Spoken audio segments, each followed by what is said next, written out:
Tennis ಅಕಾಡೆಮಿಯನ್ನು ಮುಚ್ಚಲು ನಿರಾಕರಿಸಿದ ಮಗಳನ್ನ ತಂದೆಯೇ ಗುಂಡಿಕ್ಕಿ ಕೊಂದಿರುವ ಘಟನೆ ಹರಿಯಾಣದ ಗುರುಗ್ರಾಮದಲ್ಲಿ ನಡೆದಿದೆ. ಹತ್ಯೆಯಾದ ಟೆನ್ನಿಸ್ ಆಟಗಾರ್ತಿಯನ್ನ 25 ವರ್ಷದ ರಾಧಿಕಾ ಯಾದವ್ ಎಂದು ಗುರುತಿಸಲಾಗಿದೆ. ದೀಪಕ್ ಯಾದವ್ ಆರೋಪಿ ತಂದೆ. ಆರಂಭದಲ್ಲಿ ರೀಲ್ಸ್ ನೋಡ್ತಾ ಇದ್ದಕ್ಕೆ ಟೆನ್ನಿಸ್ ಆಟಗಾರ್ತಿಯನ್ನ ತಂದೆ ಗುಂಡಿಕ್ಕಿ ಹತ್ಯೆ ಮಾಡಲಾಗಿದೆ ಅಂತ ಊಹಿಸಲಾಗಿತ್ತು. ಆದರೆ ಪೊಲೀಸರ ತನಿಖೆ ವೇಳೆ ನಿಜಾಂಶ ಬಯಲಾಗಿದೆ. ಟೆನ್ನಿಸ್ ಆಟಗಾರ್ತಿಯಾಗಿದ್ದ ರಾಧಿಕಾ ಯಾದವ್ ಅವರಿಗೆ ಕೆಲ ದಿನಗಳ ಹಿಂದೆ ಪಂದ್ಯವೊಂದರಲ್ಲಿ ಭುಜದ ಭಾಗಕ್ಕೆ ಗಾಯ ಆಗಿತ್ತು. ಇದರಿಂದಾಗಿ ಅವರು ಮಕ್ಕಳಿಗೆ ತರಬೇತಿ ನೀಡಲು ನೂತನ ಟೆನ್ನಿಸ್ ಅಕಾಡೆಮಿಯನ್ನು ಆರಂಭಿಸಿದ್ರು. ಆದರೆ ಆಕೆ ತಂದೆ ದೀಪಕ್ ಯಾದವ್ ಅಕಾಡೆಮಿಯನ್ನ ಮುಚ್ಚಬೇಕು ಅಂತ ಮಗಳ ಮೇಲೆ ಒತ್ತಡ ಹೇರ್ತಾ ಇದ್ರು. ಯಾಕಂದ್ರೆ ದೀಪಕ್ ಯಾದವ್ ಬಳಿ ಜನರು ತಮ್ಮ ಮಗಳ ಗಳಿಕೆಯಿಂದ ಬದುಕ್ತಾ ಇದ್ರಿ ಅಂತ ಹೀಯಾಳಿಸ್ತಾ ಇದ್ರಂತೆ. ಇದರಿಂದ ದೀಪಕ್ ಅವರು ಅಕಾಡೆಮಿಯನ್ನ ಮುಚ್ಚುವಂತೆ ಹೇಳಿದ್ರು.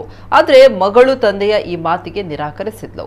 ಹೀಗಾಗಿ ಜುಲೈ 10ರಂದು ಮನೆಯಲ್ಲಿ ಅಡುಗೆ ಮಾಡ್ತಾ ಇದ್ದ ಮಗಳಿಗೆ ಹಿಂದಿನಿಂದ ಗುಂಡಿಕ್ಕಿ ಹತ್ಯೆ ಮಾಡಿದ್ದಾರೆ.